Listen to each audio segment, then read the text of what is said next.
It started on an ordinary Friday evening, the kind of night where you think the biggest decision you make is what to order for dinner.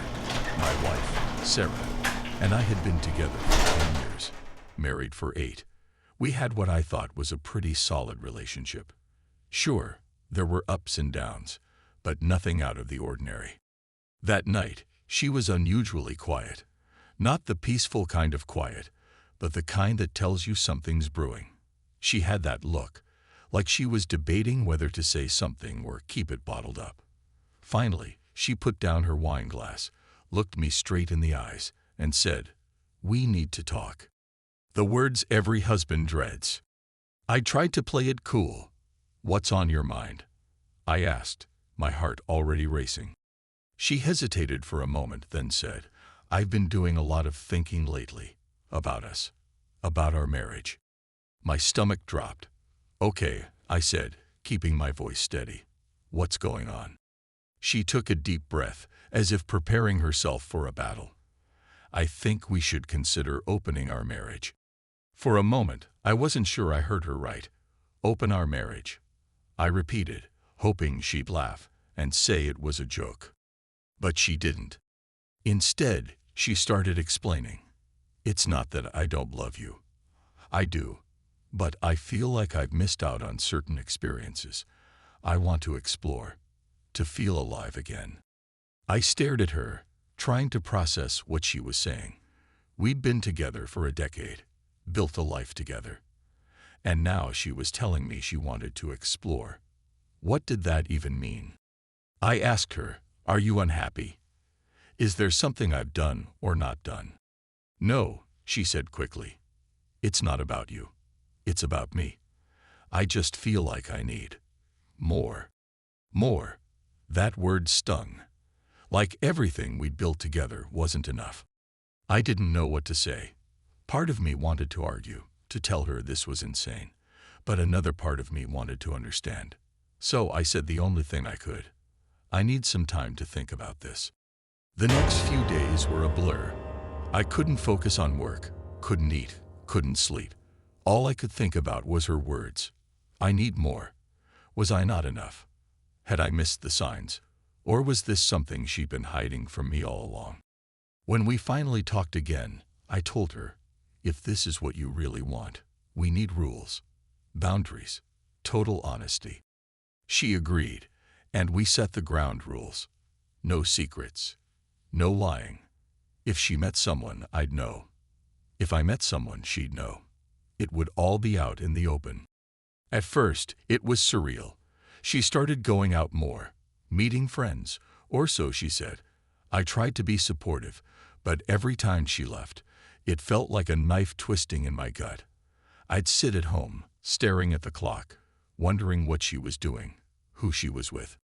And then one night, she didn't come home until 3 a.m. When she walked through the door, her hair was messy, and she smelled like a mix of perfume and cheap cologne. I didn't say anything. I just looked at her, and she looked back, daring me to ask. The next morning, I asked her, "Did you meet someone?" She shrugged. "Yeah, we had a drink. It's nothing serious." Nothing serious. That's what she called it. But to me, it felt like the beginning of the end. Over the next few weeks, things escalated. She started spending more nights out, coming home later and later. Each time, I asked myself why I was putting up with it, why I was letting her do this to me. But I kept hoping she'd come to her senses, that she'd realize this exploring wasn't worth losing what we had. One night, she came home and casually mentioned she'd been seeing the same guy. His name was Eric, and he was fun. I hadn't heard her use that word to describe me in years. That's when it hit me. I was losing her, or maybe I'd already lost her. But I wasn't about to go down without a fight. If she wanted an open marriage, fine. I'd play along. But I wasn't going to sit at home, waiting for her to come back. I decided to see what the other side of this freedom felt like. I started going out too. At first it was just to bars, sitting alone, nursing a drink. But then I started talking to people. Women. Nothing serious, just conversations. But it felt good. It felt freeing. Sarah noticed almost immediately. "Where were you last night?" she asked one morning, her tone sharper than usual. "Out," I said casually, mimicking the same indifference she'd shown me for weeks. "With who?" she pressed. "Just some friends," I lied, enjoying the way her face twisted with jealousy. It wasn't long before the tables turned.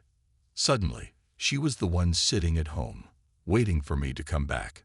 She started asking more questions. "Who are you seeing? Is it serious?" I never gave her a straight answer. I let her wonder, the same way I'd wondered about her. And then, one night, I came home late, and she was waiting for me in the living room. "We need to talk," she said, her voice trembling. I sat down across from her, mirroring the night she first brought up the idea of an open marriage. "What's on your mind?"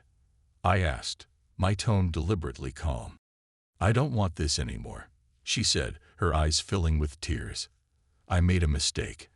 I thought I wanted freedom, but I don't. I want us. I want what we had." I stared at her, my mind racing. Part of me wanted to take her back, to pretend none of this had happened.